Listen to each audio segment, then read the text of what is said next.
Hello guys, আমার নাম ইশফাকুল হক। আমি আজকে আপনাদেরকে 1,77,000 টাকার মধ্যে কিভাবে একটা পিসি বিল্ড করতে হয় সেটার একটা গাইডলাইন দেব। চলেন চ্যানেল শুরু করা হোক। আর শুরু করার আগে আমার চ্যানেলটা সাবস্ক্রাইব আর ভিডিওতে একটা লাইক করে দিবেন। তাহলে আমি এখানে স্টার্টের থেকে Ryzen 7 5800X3D প্রসেসরটা সিলেক্ট করছি। আচ্ছা, এখন আপনারা বলতে পারেন যে আমি কেন এখানে 12 জেন i9 নিইনি কেন। এখন এখানে যদি আপনি 12 জেন 12,900K যে প্রসেসরটা, এই প্রসেসরের প্রাইস হচ্ছে প্রায় 59,000 টাকা। সেই দিক দিয়ে যদি আপনি Ryzen 7 5600X3D প্রসেসর প্রাইস চিন্তা করেন, তাহলে এই প্রসেসরের প্রাইসটা হচ্ছে 46,500 টাকা, প্রায় 14,000 টাকার মধ্যে এখানে একটা গ্যাপ। সেই গ্যাপটা চিন্তা করবেন, এই প্রসেসরটা আপনার i9 যেটা 12 জেনের লেটেস্ট প্রসেসর, সেই প্রসেসরটা অলরেডি বিট করে দিছে। আপনারা বলতে পারেন যে ওয়ার্ল্ডের মধ্যে এটা এখন একটা ফাস্ট প্রসেসর, এই কারণে আমি এই প্রসেসরটা সিলেক্ট করছি। আর এই প্রসেসরে 3D V-ক্যাশ টেকনোলজিটা ব্যবহার করছে। এই টেকনোলজি এখন নতুন। মাদারবোর্ড হিসাবে আমি এখানে Asus ROG Strix P550A gaming ATX মাদারবোর্ডটা সিলেক্ট করছি। এই মাদারবোর্ডটা ভালো, এই মাদারবোর্ডের ক্যাপাসিটরগুলো অনেক বেশি আছে, তো যেই কারণে যে প্রসেসরটা আমি সিলেক্ট করছি Ryzen 7, এই প্রসেসরটা ওভারক্লক করা যাবে খুবই ভালো। র্যাম আমি G.Skill Trident যে ARGB 8GB DDR4 3200 MHz gaming desktop র্যামটা সেট করছি। এই র্যামটা 8GB 1 স্লট। আমার এই বিল্ডে 16GB র্যাম থাকবে, যে কারণে আমি এটা দুটো নিয়েছি। 8GB দুটো স্টিক, আপনার চাইলে 32GB লাগাতে পারেন, কিন্তু যে মাদারবোর্ডটা চিনিস সে মাদারবোর্ডে 4টা স্টিক লাগানো যাবে র্যামের। 8GB করে টোটাল 32GB যদি এটা যদি লাগাতে পারেন তাহলে অনেক ভালো। কিন্তু আমার এই বিল্ডে আমি 2 স্টিকে 8GB 2 স্টিক 16GB র্যাম লাগাচ্ছি। গ্রাফিক্স কার্ড হিসেবে আমি GIGABYTE Radeon RX 6600 8GB graphics কার্ডটা সেট করছি। এই গ্রাফিক্স কার্ড সেট করার কারণ হচ্ছে এটা একটা AMD graphics card. AMD graphics card এবং AMD প্রসেসর Ryzen 7 এই দুটা সিঙ্ক করা যায়। সিঙ্ক করলে এর পারফরমেন্স প্রায় 5 to 8% পারফরমেন্স বেড়ে যায় গেমিং এর ক্ষেত্রে। পাওয়ার সাপ্লাই ক্ষেত্রে আমি বলবো Corsair 550 ওয়াটের power supply, 18+ bronze certified power supply. এই পাওয়ার সাপ্লাইয়ের 5 বছরের ওয়ারেন্টি আছে।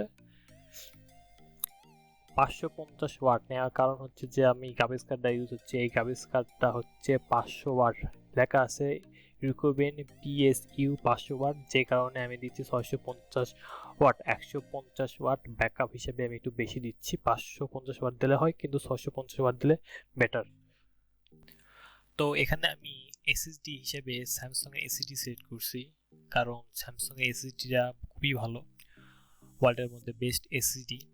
তো স্যামসাং এর 970 Ivo plus 500GB NVMe M.2 SSD, এটা একটা Gen 3 SSD। এখন আপনারা বলতে পারেন আমি স্যামসাং এর এই SSDটা কেন নিইনি, স্যামসাং 980 প্রো, কারণ এক হচ্ছে এর প্রাইস একটু বেশি, দ্বিতীয় এটা Gen 4 SSD, তো এর স্পিড অনেক ভালো, প্রায় 7000 মেগাবাইট পার সেকেন্ড আপ থেকে আপনার 5000 megabyte per second right speed. কিন্তু এখানে একটা প্রবলেম হচ্ছে, যদি আপনি কোনো কিছু হার্ড এই এসএসডিতে কপি দেন, তো কপি দেওয়ার ক্ষেত্রে আপনার 7000 মেগাবাইট 5000 মেগাবাইট তো ধরবে, ঠিক আছে, কিন্তু পরের যায় এর স্পিড ড্রপ হয়ে যায়, অনেকটাই ড্রপ হয়ে যায়, যেটা একটা ভালো দিক না। তো এটা একটা এসএসডির একটা বড় একটা প্রবলেম বলতে পারেন, যে কারণে আমি স্যামসাং এর 970 ইভো প্লাস M.2 SSDটা সিলেক্ট করছি। এর রিড রাইট স্পিড হচ্ছে 3500 মেগাবাইট 3200 মেগাবাইট। তো এই এসএসডিতে আপনারা সি ড্রাইভ হিসেবে ইউজ করবেন, 500GB অনলি সি, শুধু উইন্ডোজ থাকবে এখানে।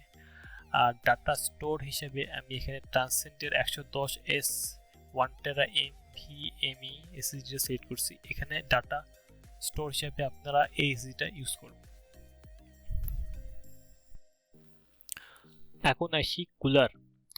এখন এখানে আমি একটা লিকুইড কুলার ইউজ করছি NZXT এর, কারণ আমি যে প্রসেসরটা নিছি এই প্রসেসরটা খুবই হিট হয়। এই প্রসেসরের সাথে মনে হয় না কোনো স্টক কুলার আছে, স্টক কুলার ইউজ করাও ঠিক হবে না। তো যে ক্ষেত্রে আমি এখানে একটা লিকুইড কুলার সেট করছি NZXT এর 360mm all in one liquid cooler. তো এই কুলারটা ভালো হবে, NZXT ব্র্যান্ডটা খুবই ভালো।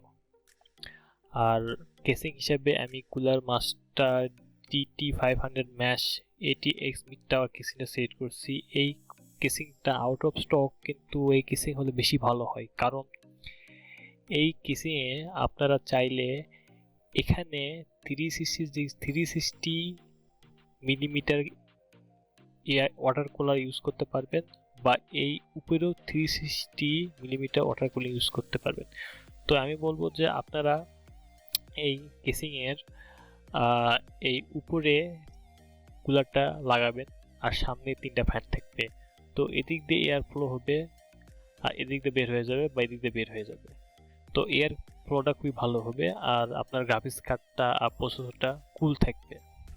তো যে কারণে এই কেসিংটা সেট করা। সাধারণত অন্যান্য যতগুলা কেসিং আছে আমি যতগুলো দেখলাম, এই কেসিংয়ের বাজেট অনুযায়ী এর উপরে 360mm কোনো কুলার লাগানো যায় না। তো একমাত্র এই কুলার মাস্টারে এই কেসিংয়ের উপরে একমাত্র 360 একটা লিকুইড কুলার ইউজ করা যায়। তো এর বাজেট এখানে দেওয়া নাই, কিন্তু এর বাজেট হচ্ছে, এর প্রাইস হচ্ছে আপনার 8500 বা 8700 এর প্রাইস। আর আপনারা একটা কুলার মাস্টারে এই ফ্যানটা কিনে নেবেন, কেসিং ফ্যান, কারণ এই ফ্যানটা আপনাদের এখানে সিলেক্ট করতে হবে, এখানে লাগাইতে হবে ফ্যান। এখানে একটা লাগালে ভালো হয়। যদি নন RGB নেন ভালো, RGB যদি নেন সেক্ষেত্রে আপনাদের এই কেবলটা ইউজ করতে হবে, কুলার মাস্টার 123 ARGB স্প্লিটার কেবল। এই কেবলের প্রয়োজন পড়ে যদি আপনি পিছনে একটা নন RGB যদি কেসিং ফ্যান লাগান। তো আমি এখানে সবকিছু লিস্ট করে রাখছি, আপনারা একটা স্ক্রিনশট দিয়ে রাখেন, আর দোকানে গিয়ে আপনারা শুধু এই লিস্টটা শো করবেন, তাহলে ওরাই বিল করে দিবেন। আর আমি বলবো একটা ভালো একটা দোকানে নিয়ে কাছে যাবেন বিল করানোর জন্য। তো thank you guys for watching my video. আল্লাহ হাফেজ।